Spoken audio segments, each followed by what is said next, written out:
Monsieur le Président. La situation française suppose que l'on soit disponible pour les commentaires puisque nous sommes en train de constituer un gouvernement à forte densité européenne. J'en viens au rapport, Monsieur le Président. Je voudrais me féliciter de cet accord qui, naturellement, nous fait faire un pas très important entre les trois institutions et qui va permettre l'application de ce règlement début 2018 de façon concrète. C'était une proposition très attendue des citoyens européens qui vont pouvoir maintenant se déplacer en emportant les services auxquels ils sont abonnés dans leur propre pays. Le règlement ne s'appliquera, ou plutôt s'appliquera aux services fournis contre rémunération. Donc le principe du maintien du droit d'auteur est sanctifié et souligné par ce texte, mais nous introduisons une liberté nouvelle qui est tout à fait importante, c'est celle de pouvoir se déplacer temporairement et de bénéficier temporairement des services que l'on a dans le domicile où on en habite, dans le pays d'origine.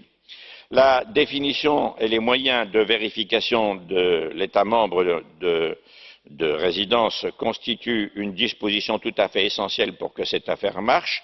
Et le texte est tout à fait assez clair. Les fournisseurs des services devront vérifier le pays de résidence des abonnés et les vérifications seront effectuées conformément aux règles de l'Union européenne, notamment ne transgresseront pas la protection des libertés individuelles et les questions de discrétion des données. De ce point de vue-là, donc, ce texte aussi est très équilibré.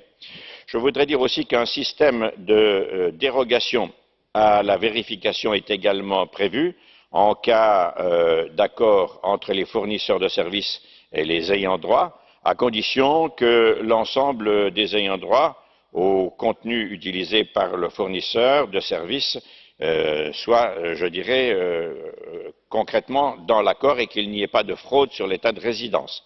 Afin de prévenir les abus, il sera possible aux fournisseurs de services, s'il en a la volonté, de vérifier dans une liste fermée de possibilités si, notamment par l'adresse IP, il n'y a pas de fraude à cet accord, de façon à ce que les deux équilibres, droit d'auteur d'un côté, liberté de circulation pour les déplacements temporaires de l'autre, soient naturellement bien maintenus. Alors, je sais la nécessité qu'il y a pour notre marché digital unique de pouvoir concilier le service, l'exercice des droits de propriété intellectuelle et puis aussi la libre prestation des services commerciaux.